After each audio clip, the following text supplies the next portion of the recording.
Seminar is for educational purposes only.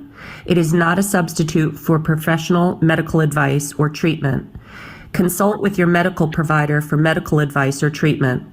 Although the presenters try to keep the information in this seminar as accurate and timely as possible, the speakers and Mather Hospital assume no duty to ensure the seminar is error-free.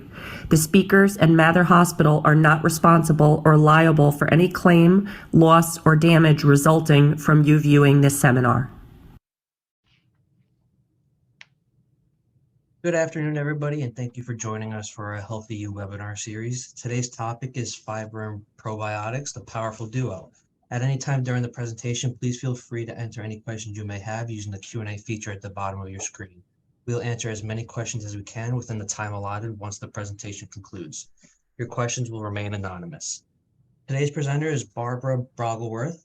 She's a registered dietitian, nutritionist for Mather Hospital's Bariatric Center of Excellence.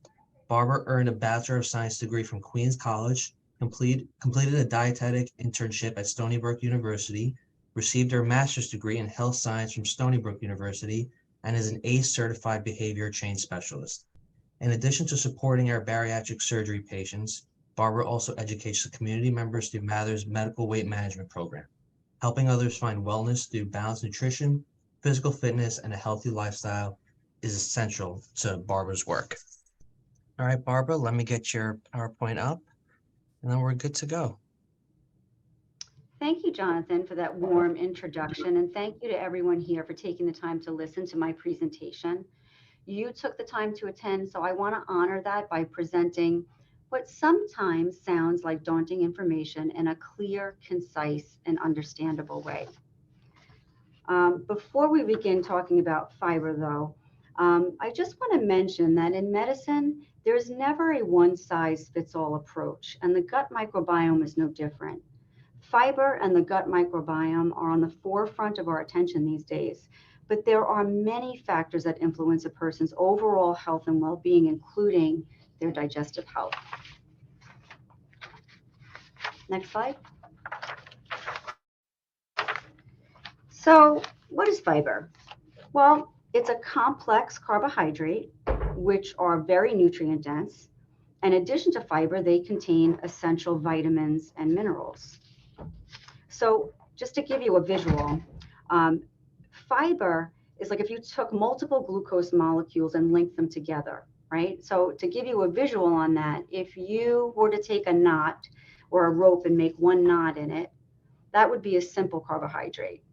Now, if you were to take a knot and take a rope rather and put 60 knots in there, that would be an example of what a complex carbohydrate or fiber would look like. It's a much bigger molecule. Next slide. So in terms of categories of fiber, there are many types. In general, fibers can be divided into two types based on their physical properties. So one is soluble fiber and the other is insoluble fiber. Next slide. So soluble fiber, they dissolve in water to form gels. They're easily digested by bacteria in the lower intestine, contributes to a feeling of fullness, slows down the rate that food leaves the stomach. So it's a delayed gastric emptying, meaning it keeps us fuller longer. They're commonly found in legumes, beans, fruits, things like oatmeal, and they're associated with protecting you against heart disease, diabetes. They can also lower blood cholesterol and glucose levels that we're going to talk about on the next couple of slides. Next slide. Insoluble fiber. So these guys don't dissolve in water, they don't form gels, and they're less readily fermented. They're mostly found in grains and vegetables, and they help with intestinal function. So when we think of regularity, we would be thinking of insoluble fiber. What happens is they absorb water and they swell up in the intestine. So they provide a feeling of fullness, and it also results in larger, softer stools that are easier to pass. Next slide. Thank you. All right, so here we're going to talk about the benefits of fiber. And I'm going to unpack these on the slides going forward. Both soluble and insoluble dietary fibers are important for good health. dietary fibers provide health benefits for many conditions, beyond constipation and diverticular disease, heart disease, diabetes, and colon cancer. However, I want to mention again that dietary fibers are only one factor involved in these conditions. So let's talk about intestinal function. So insoluble fiber provides many gut benefits in the digestive tract. Like I said before, it absorbs water, resulting in larger, softer stools that makes it faster and easier to eliminate. And that can help prevent things like constipation or hemorrhoids. Diverticular disease, which are where there are pouches that develop in the wall of the colon, and these pouches are believed to develop from excess pressure, which weakens the wall of the colon. So if somebody is chronically constipated and they're straining, then that can create these pouches. And then in some people, those pouches become inflamed, and I think we've all heard of a condition called diverticulitis. So by moving food through the intestine faster, I can prevent those conditions. Next slide. Fiber lowers the risk of heart disease. So soluble fiber lowers cholesterol by binding to it in the small intestine. And once inside the small intestine, the fiber attaches to the cholesterol particles, preventing them from entering the bloodstream and traveling to other parts of the body. Instead, cholesterol will exit the body through the feces. So again, soluble fibers bind with that cholesterol, and then we pull it out of our body. Next slide. I think this is kind of obvious, right? It's favorable effect on blood glucose, so it's going to prevent spikes in our blood sugar. So soluble fibers decrease the rate at which food is released from the stomach, and it delays glucose absorption into the blood. So if you eat a meal that's, say, a refined carbohydrate like white bread, white pasta, or sugar, that's going to digest very, very quickly, very rapidly. Remember, it's a very small molecule. So what happens is we eat that food, it goes into the small intestine, then it goes into the bloodstream immediately, and then the pancreas comes to the rescue by secreting insulin, which ushers in and wants to store that away. However, now let's go back to a complex carbohydrate that's staying in the belly a little bit longer. It's not going to have that same effect. So it's going to prevent those spikes in our blood sugar that can lead to wild mood swings and eventually can lead to conditions like insulin resistance. Next slide. Enhanced satiety just means that it's keeping us fuller longer. So foods that are rich in complex carbohydrates, like I was saying before, tend to be low in fat and added sugars, which can help with weight management by providing fewer calories. In addition, as fibers absorb water, they swell, creating this feeling of fullness and delaying hunger.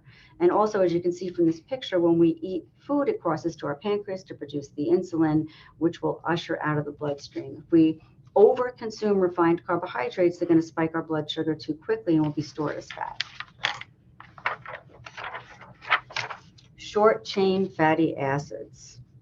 So one of the coolest things I remember learning about fiber is that we as human beings don't have the enzymes that are needed to digest it.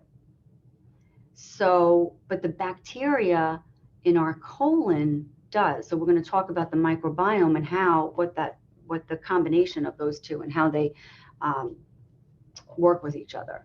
So fiber, when we eat a food that has fiber, that fiber part passes through the GI tract undigested. It's then fermented by the colon to feed the microbes of the gut microbiome. And this produces something called short chain fatty acids. So just like any organism in the universe, if it consumes something, there's going to be a byproduct to that.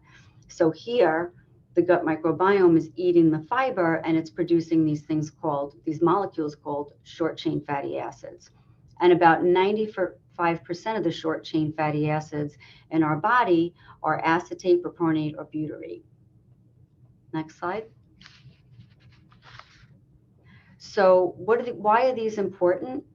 Well, they're involved in the metabolism of important nutrients like carbohydrates and fat. Propionate is mainly involved in producing glucose in the liver and the small intestine. Acetate is important for energy production and the synthesis of fats. Butyrate is the preferred energy source for the cells that line the colon. So they can help with appetite suppression, increased energy expenditure, increased glucose-stimulated insulin secretion. Easy for me to say. Next slide. So what are the best types of fiber for production of short-chain fatty acids? We've got a couple of them listed here. So we've got inulin, which we can get from artichokes, garlic, leeks, onions, wheat, rye, and asparagus.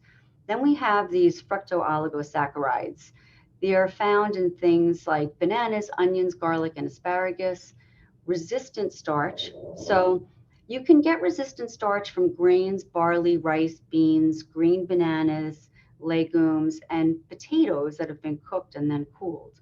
And pectin, we get pectin in apples, apricots, carrots, oranges. Arabinoxin is found in cereal grains, and guar gum can be extracted from guar beans, which are legumes. Next slide. So dietary fiber versus functional fiber. Dietary fiber, that naturally occurs in whole foods. It's found in our fruits, our vegetables, our whole grains, our nuts and seeds. It's the best source of fiber. It's low in calories and filling, and of course provides the added benefit, like I mentioned earlier on, of other nutrients like vitamins, minerals, and antioxidants. Functional fiber, it's an isolated fiber that's added during food processing or sold as a supplement. It doesn't have the same benefit effect on health as dietary fiber does. And it's usually found in overly processed glorified junk food or fiber supplements. Fiber right now has a health halo where food manufacturers and marketers are concerned. So they want to add fiber, thinking that it's going to have the same effect, to things like Fiber One brownies, and tell people that try to market that as a health food. It's not a health food and it doesn't have the same effects. You have to get the dietary fiber from the diet. Next slide. So what are our recommendations?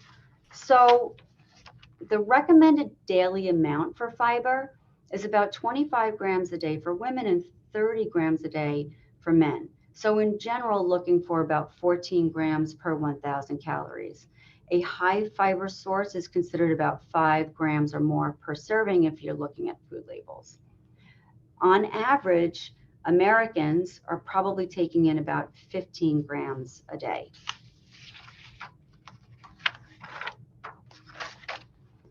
And we're going to skip that video. All right, so now we're going to talk about the human microbiome. So it's located in the small and large intestine. It's known as the enteric nervous system. Enteric just means it's related to our intestinal tract. It contains a community of live and active bacteria, and they have these very distinct physiochemical properties to them. There's literally billions of different species. They help us to digest food, to absorb nutrients, to respond to allergens, to fight off disease. It's located in the small intestine and the large intestine, and it's known as the second brain. So the enteric nervous system just means that it occurs in our intestines, and it's separate from the central nervous system. The enteric nervous system and the central nervous system communicate with each other through something called the vagus nerve. And it's estimated that 90% of the body's serotonin is produced in the small gut. So if you guys have ever heard that term gut-brain axis, it's just talking about that communication that's going from our small intestines up to our brain. Now, gut dysbiosis is highly associated with things like anxiety, depression, even major depressive disorder. And the food we eat affects the type of bacteria growing in the gut. Remember, these bacteria that I'm talking about here are the ones that contain the enzyme where they can digest it, right? Next slide. All right, so I think this is a great illustration. There's strong evidence to suggest that gut microbiota has an important role in these bidirectional interactions between the gut and the nervous system. And it interacts with the central nervous system by regulating brain chemistry and influencing our neuroendocrine systems that are associated with our stress response, anxiety, and memory function. So neurons are just cells that are found in the brain and the central nervous system that tell your body how to behave. We have approximately 100 billion neurons in the human brain, but the gut contains 500 million. And they're connected to the brain through nerves in the nervous system, like I was mentioning, the vagus nerve. The gut and brain are also connected through chemicals called neurotransmitters. So neurotransmitters that are produced in the brain control our feelings and emotions, so things like serotonin and dopamine. So your gut microbes also produce, oh, never mind that. I'm not going to talk about that. That's getting too sciencey. Let's move on. Thank you. Next slide. Okay. So how do we improve our microbiome? Eating an assortment of foods to promote a varied bacterial population in the intestines, increase our plant foods, fiber, prebiotics, probiotics, include them in a daily dietary pattern. Be mindful of fatty and sugar foods because they tend to be low in fiber and they promote the growth of the bad bacteria, the ones we don't want.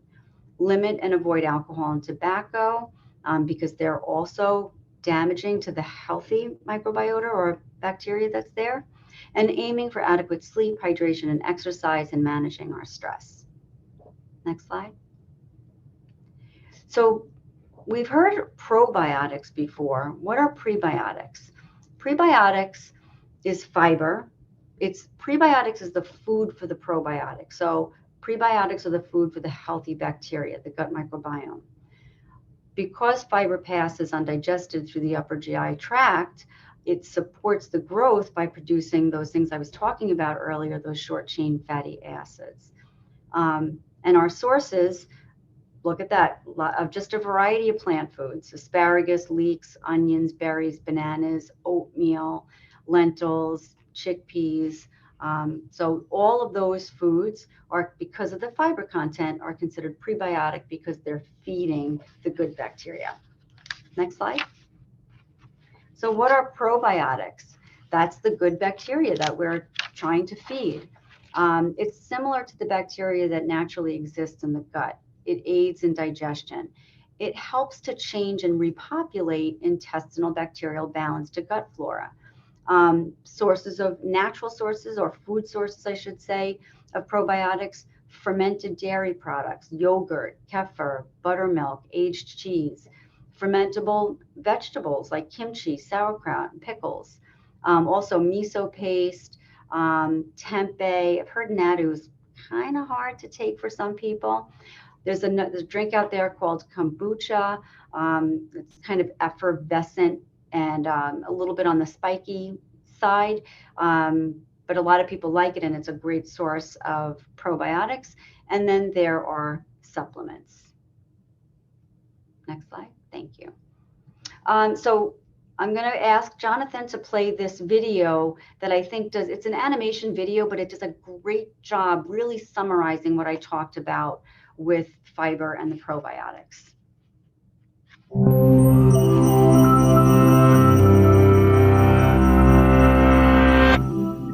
Trillions of bacteria, viruses, and fungi live on or inside of us, and maintaining a good, balanced relationship with them is to our advantage. Together, they form the gut microbiome, a rich ecosystem that performs a variety of functions in our bodies. The bacteria in our guts can break down food the body can't digest, produce important nutrients, regulate the immune system, and protect against harmful germs. We don't yet have the blueprint for exactly which good bacteria a robust gut needs, but we do know that it's important for a healthy microbiome to have a variety of bacterial species. Many factors affect our microbiomes, including our environment, medications like antibiotics, and even whether we were delivered by C-section or not. Diet, too, is emerging as one of the leading influences on the health of our guts. And while we can't control all these factors, We can manipulate the balance of our microbes by paying attention to what we eat. Dietary fiber from foods like fruits, vegetables, nuts, legumes, and whole grains is the best fuel for gut bacteria. When bacteria digest fiber, they produce short-chain fatty acids that nourish the gut barrier, improve immune function, and can help prevent inflammation, which reduces the risk of cancer. And the more fiber you ingest, the more fiber-digesting bacteria colonize your gut. In a recent study, scientists exchanged the regular high-fiber diets of a group of rural South Africans with the high-fat, meat-heavy diets of a group of African Americans. After just 2 weeks on the high-fat, low-fiber, Western-style diet, the rural African group showed increased inflammation of the colon as well as a decrease of butyrate. That's a short-chain fatty acid thought to lower risk of colon cancer. Meanwhile, the group that switched to a high-fiber, low-fat diet had the opposite result. So what goes wrong with our gut bacteria when we eat low-fiber processed foods? Lower fiber means less fuel for the gut bacteria, essentially starving them until they die off. This results in less diversity and hungry bacteria. In fact, some can even start to feed on the mucus lining. We also know that specific foods can affect gut bacteria. In one recent microbiome study, scientists found that fruits, vegetables, tea, coffee, red wine, and dark chocolate were correlated with increased bacterial diversity.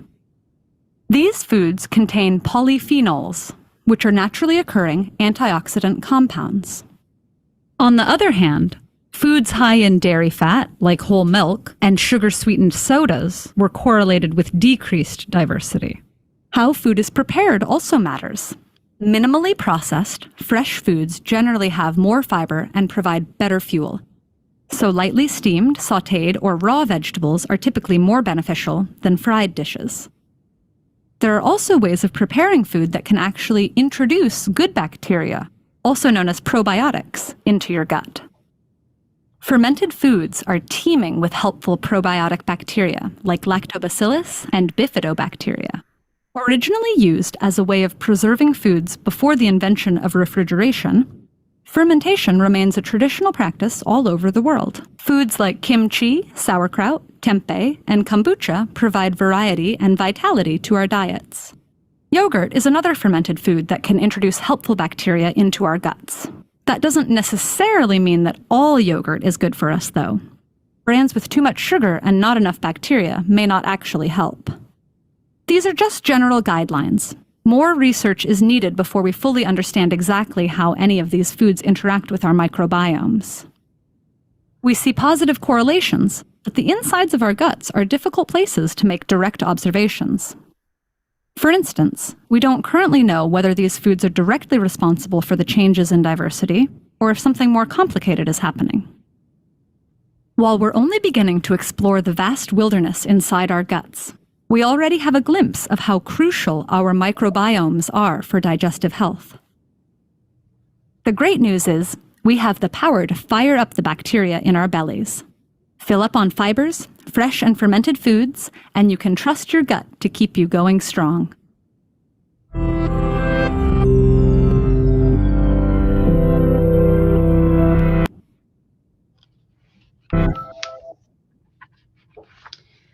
So what are our strategies to increase our fiber?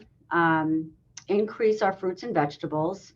So eat whole fruits instead of fruit juice. Choose high fiber cereals or oatmeal.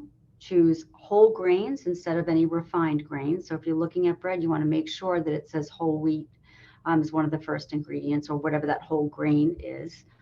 You can do things like add chia seeds or flax seeds to different meals, snacks, or smoothies, and try to eat more beans and lentils.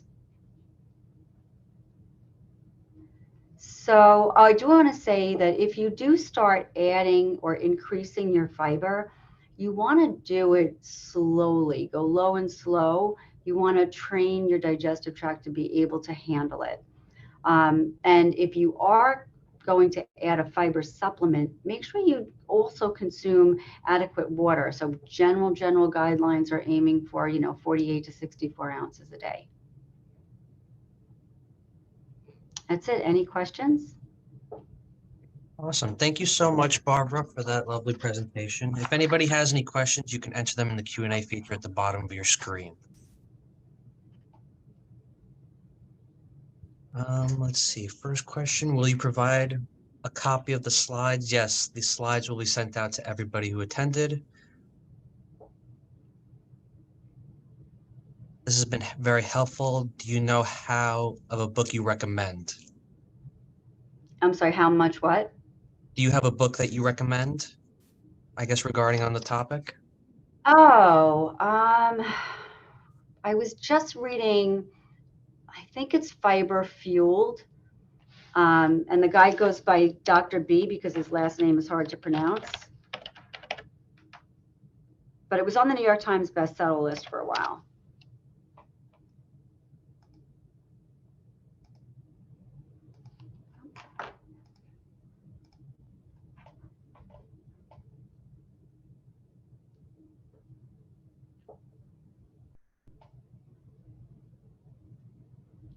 While you're looking that up, Barbara, I have another question for you.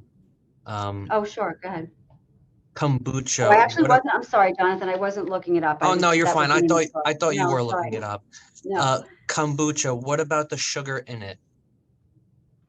Well, I mean, I think if your sugars are under, I'd say 15 grams for the kombucha is probably adequate. Are probiotic supplements beneficial? I love this question. There is evidence to show that they can be, but I always tell people when I talk about supplements is you want to make sure that it either has a third party review. So it would be like CL Consumer Labs, you might see NSF or USP. You want to look for those on the label. If you're looking, if you're a person that does take supplements a lot, I do recommend a subscription to Consumer Labs because they evaluate the current evidence. And they also are a third-party reviewer of the products. They'll also give you like whatever their top pick is. And if somebody is in a immunosuppressed, or they don't recommend it for immunosuppressed people, and they also don't recommend it for babies. What is the C-section effect on gut health, etc., that was mentioned? So there's natural bacteria that resides in the vagina of a woman. So when she's in the birth canal, when she's giving birth, that bacteria what's the word I want to look like? Colonizes in the baby. I understand probiotics never get to the intestines. Is this true? If so, why are they recommended? Oh, that's such a good question. So yeah, I mean, things can be degraded in the hydrochloric acid in the stomach, but it can also be, what was I saying? So there are some probiotic bacteria that can exit the stomach and inhabit the small intestines. Sorry, I was interrupted. Somebody walked in the room. That's okay. How do you know if your prebiotic or probiotic levels are good? There really aren't a lot of reliable tests that are out there. They still have such a hard time trying to assess a person's gut microbiome. So look for signs of digestion discomfort. I think that's kind of the first most obvious. If somebody's chronically constipated or they're, experiencing diarrhea, there may be some inflammation. There may caused by the dysbiosis in the gut microbiota. Are raw vegetables better than cooked vegetables?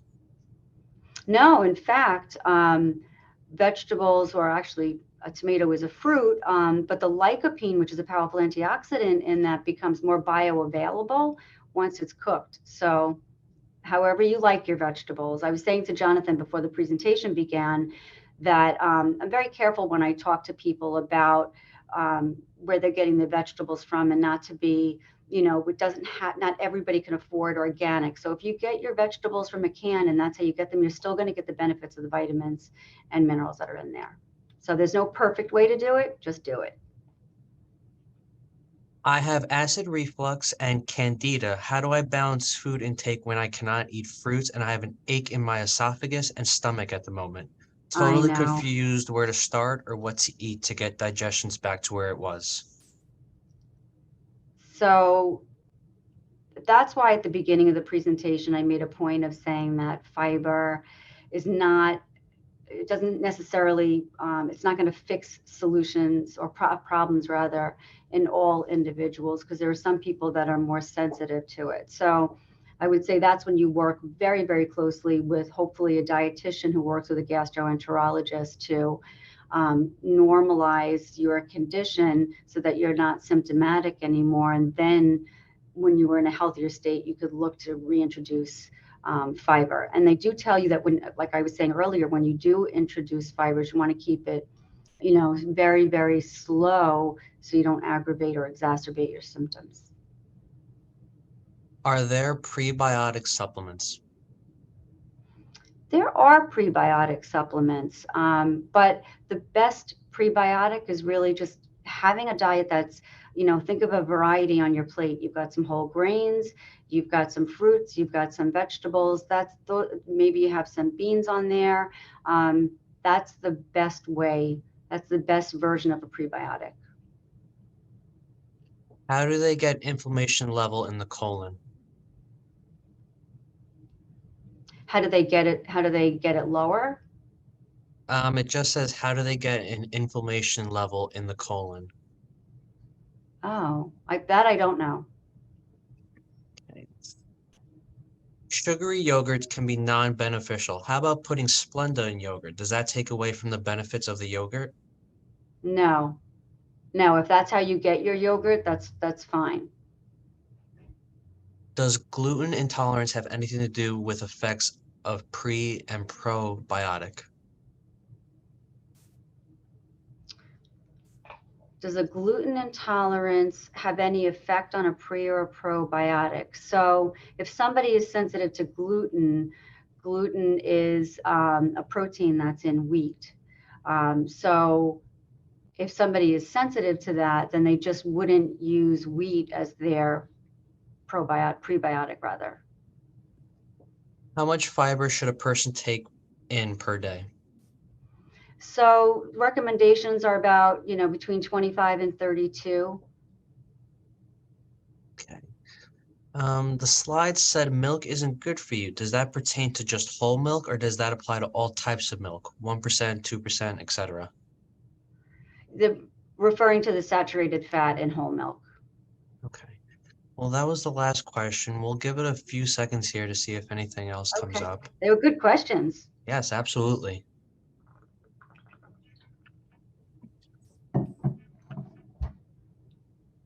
All right, that seems to be the last one.